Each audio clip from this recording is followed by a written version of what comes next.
Praise the lord. Hallelujah. Good morning.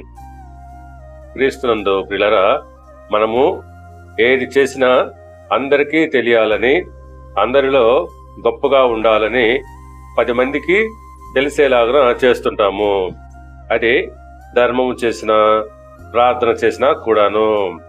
అందును బట్టి ప్రభు ఏమి చెప్పాడంటే, మత్తయి సువార్త 6వ అధ్యాయము 6వ వచనం ప్రకారంగా, అప్పుడు రహస్యమందు చూచు నీ తండ్రి నీకు ప్రతిఫలమిచ్చును. అవును, మనము ప్రార్థన చేయనప్పుడు నీ గదిలోనికి వెళ్ళి తలుపు వేసి రహస్యమందున్న నీ తండ్రికి ప్రార్థన చేయము. అప్పుడు రహస్యమందు చూచు నీ దేవుడు నీకు ప్రతిఫలము దయచేయునని చెప్పుచున్నాడు. అవును, ఆ ప్రకారంగానే మనము ప్రార్థించిన, ఇతరులకు సహాయం చేసినా కూడా మనము ఎవరికి తెలియకూడదు.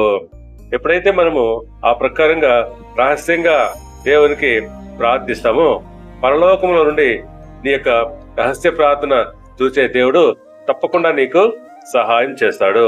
దేవుడు మిమ్మల్ని దీవించి ఆశీర్వదించి వర్ధిల్ల చేయునుగాక. ఆమేన్.